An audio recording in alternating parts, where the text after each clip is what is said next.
El tema no es el cuerpo. Recuerde que cuando nosotros resucitemos, dice la palabra que vamos a resucitar con cuerpos completamente nuevos y transformados. Si yo morí gordito, redondito, cuando voy a resucitar redondito y gordito.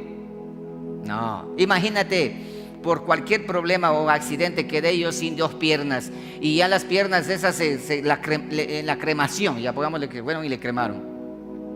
Y en la resurrección de los muertos, si viene Cristo y me levanto de allí, me iré en silla de ruedas para el cielo. Sí.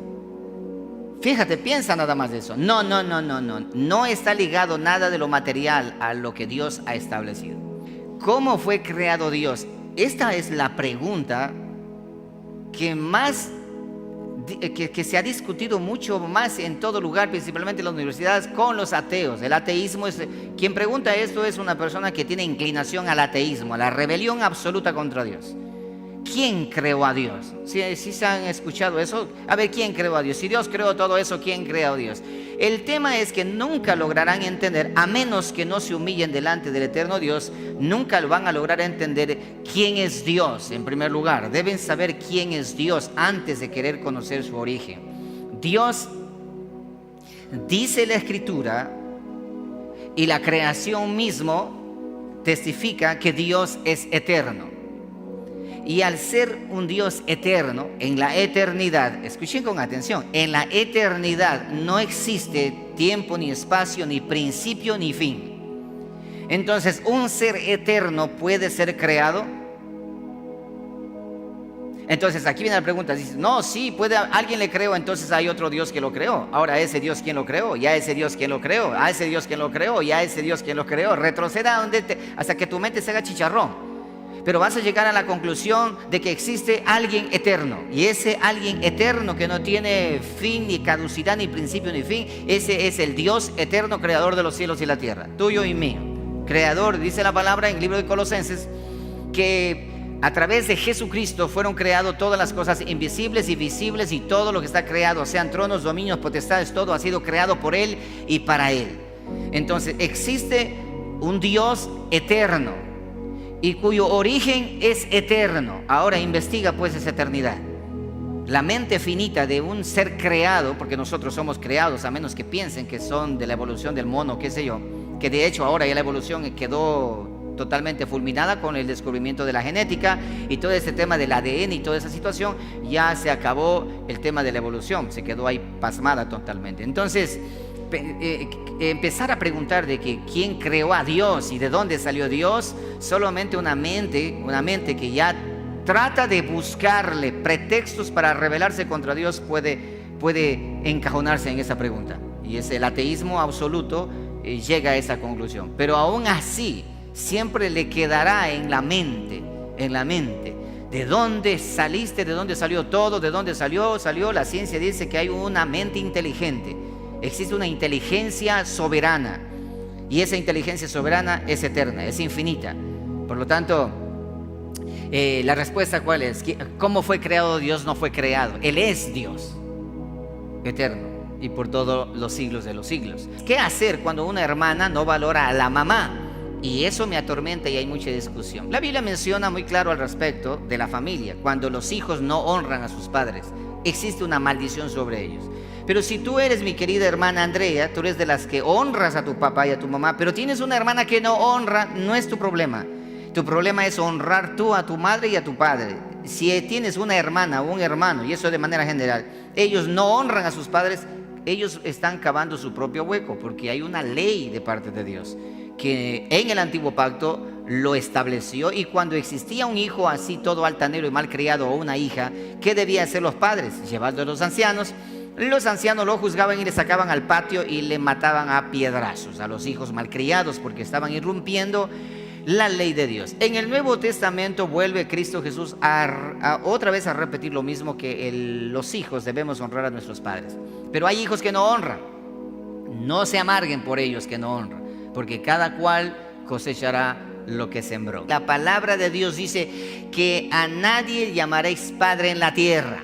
Amén. Dice a mi hijo Timoteo, gracias pastor, un abrazo. Sí, a nadie llames padre en la tierra. A nadie llames padre en la tierra. Eso Jesucristo fue muy puntual al decirlo. creo que hace referencia igual con el Papa, ¿no? Al padre o al curita le dicen padre. Esto es abominación delante del Señor. Pero ahí viene de manera inmediata, pero yo tengo un papá y es mi padre. Él tiene una paternidad, él es tu papá y ella es tu mamá.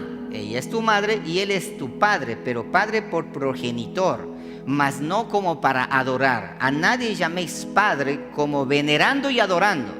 Por ejemplo, yo tengo mi padre, pero a mi padre no lo adoro, no lo venero. A mi padre le honro y a mi padre le respeto. Entonces, el sentido en el cual se inclina o se enmienda a ese padre, al padre, el progenitor tuyo, tienes todo el derecho de decirlo, pero no vas a adorarlo. Pero ya a una persona particular, decir, por ejemplo, ahora está de moda en ese mover apostólico hablar acerca de el padre espiritual. Dijo por ahí un apóstol, que usted es bien conocido, dijo: yo soy vuestro padre espiritual y ustedes son mis hijos espirituales. Y tengo hijos en Colombia, en Venezuela, por todo lugar. Tengo hijos regados por toda parte y yo soy la paternidad. Eso es abominación delante del Señor. Mucha abominación definitivamente. Ok, entonces, Ángelo Rodríguez, buenas noches, pastor, Dios le bendiga. Mi pregunta es: ¿por qué el pueblo de Dios, después de salir de Egipto, estaba en el desierto? Pedían carnes y tenían ganado, ovejas y cabritos con los que hacían. Es interesante esta pregunta, ¿eh? Dice que en el desierto ellos tenían animales, pero en el desierto ellos pedían carne. Querían comer carne, estaban desesperados por comer carne. Hay un detalle muy importante aquí. No voy a ahondar en eso porque ya una vez ya enseñé cuando estábamos hablando acerca de Éxodo, pero solamente rápidamente déjame explicarte así de inmediato. ¿Por qué razón ellos no mataban su propia vaca o su propio ternero, su chivo para comer carne, sino que ellos empezaban a pedir carne? Por una sencilla razón. Porque Moisés le dijo: vamos al desierto a adorar y Dios ha prometido que no les va a faltar absolutamente nada. Él ofreció. Entonces, porque como Él ofreció, entonces que ellos de manera automática a pedir a Moisés que Moisés tiene que dar de comer. Es como en una vigilia, ¿sí? Una vigilia. Pastor, ¿va a dar de comer o no va a dar de comer? ¿No es cierto que sí? Al pastor de manera inmediata, ¿qué va a dar de comer? ¿Pan con café? No, pues eso, pan con café no. Un poco más, carne, sí. En ese mismo contexto. Entonces era sencillo. Ellos querían el egoísmo de ellos, la avaricia de ellos de sostener su ganado, sostener sus animales, y no querían ellos. ¿Sabes cuánta gente era? Eran cientos de miles de personas que salieron. Entonces yo quiero comer carne y yo voy a matar mi vaca para comer solamente yo. Pues mato mi vaca y comen todos. Entonces, ese problema tenían ellos allí, el egoísmo entre todos. Había un egoísmo total, entonces no querían matar su ganado. Otra de las cosas, si mataban su ganado, se comían todo el ganado, ¿con qué reproducían luego? Esa era otra de las situaciones. Más fácil es reclamar y más fácil pedir. Por esa razón que ellos pedían carne. Pero el punto no es que por qué pidieron carne, ni porque el punto es otro. El punto es que ellos dicen que ellos anhelaban la carne de Egipto. Ahora, la carne que comían en Egipto, esa carne era sacrificada a los ídolos. Pero bueno, Arley Linares Chávez: sea que Francisco estará preparando el ambiente del anticristo, Daniel da a entender que el anticristo es homosexual. Lo que acabamos de mencionar. Amén, hermana. Amén, hermana o hermano Arley. Eric Kishpey dice: pastor, buenas noches. ¿Cuál es su opinión sobre el transhumanismo? La ciencia está tras la vida eterna, así lo confirma el señor José Cordeiro, uno de los fundadores de la singularidad. Bueno, este tema ya lo hemos hablado. Para aquellos que de pronto quieren conocer un poco más, en nuestro canal está allí el transhumanismo, el camino a la bestia, ¿no es cierto? Entonces, el transhumanismo es un hecho, ya no hay que darle vueltas al asunto. La mezcla de hierro y barro es una realidad. La singularidad ya no está cerca, está con nosotros. Por lo tanto, el transhumanismo cada vez vamos a ir nosotros observando y mirando frente a nuestras narices y frente a nuestros ojos. Vamos a ir observando cada vez como fenómeno. Así como, por ejemplo, ahora el Papa dice eso y todo se asombra. Mañana va a ocurrir, van a presentar al primer humano transhumano y todo el mundo se va a quedar así asombrado, pero eso va a ser viral en ese momento y luego va a pasar y se hace normal. ¿No se han dado cuenta ustedes que todo lo que sucede así como algo viral, luego se hace normal? Por ejemplo, el COVID ahora ya es normal, ¿no es cierto que sí? Ahora ya, no, ya es normal, ya el COVID, sí, el COVID existe, el COVID sí, ya poco a poco y la gente ya se olvidó, ya todos están tranquilos, que va a venir un rebrote, sí que venga porque ya estamos preparados para el rebrote, ya todo se va haciendo normal. Asimismo el transhumanismo el día de mañana lo va a hacer. Ahora, eso no tiene marcha atrás, eso va a continuar adelante hasta llegar a su cumplimiento profético conforme dice la palabra, y de eso hemos hablado mucho ya. A ver, ¿qué pasa cuando una persona muere? Vamos allí. Dice la Biblia que el espíritu regresa a Dios que lo dio. El cuerpo se va al cementerio. El alma pasa al mundo espiritual. Y en el mundo espiritual está al otro lado, allí se encuentran tanto el mundo, la luz y las tinieblas. Esperando, el mundo espiritual está dividido en dos, la luz y las tinieblas. Recuerden que Cristo vino a nosotros a sacarnos de las tinieblas al reino de la luz. Del reino de las tinieblas al reino de la luz. Cuando la persona muere, cruza al otro mundo, hablemos así, al mundo espiritual. Y ahí se encuentran los emisarios de tanto del reino de las tinieblas como del reino de la luz. ¿Y cuál es la diferencia del alma? Dice la palabra del Señor que el alma que pecare, esa será la que queda separada eternamente de Dios. El alma que pecare, esa morirá. Entonces, ¿cómo puede saber el alma que se va a condenar o no se va a condenar? ¿Cómo puede saber? Primeramente, pues ustedes conocen el nacer de nuevo y todo eso. Efesios capítulo 1 versículo 13 dice que una vez oyendo la palabra de verdad, ¿cuál palabra de verdad? Del evangelio de nuestra salvación, hemos sido nosotros sellados por el Espíritu Santo de la promesa, que son la garantía de nuestra redención adquirida.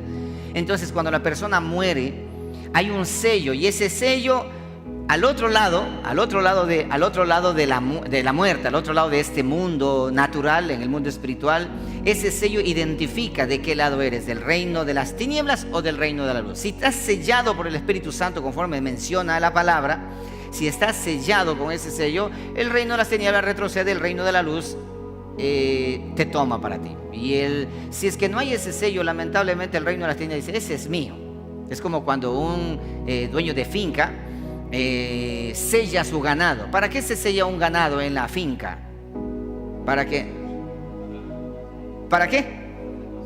Para reconocerlo y que no se vaya a extraviar, porque el ganado se cruza la hacienda y se mezclan allí, y para reconocerlo, porque ese es de mi propiedad y esa es la propiedad del vecino. Así de la misma manera, hay un sello, y ese sello solamente lo da el Espíritu Santo cuando nosotros reconocemos a nuestro Señor y Salvador Jesucristo como el único camino que conduce al Padre eterno.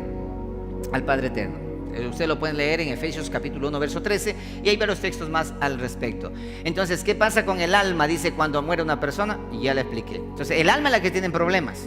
El alma es la que está en problemas. El cuerpo ya no está para podrirse. El espíritu regresa a Dios que lo dio. El alma es la que está en problemas, porque el alma es la que peca.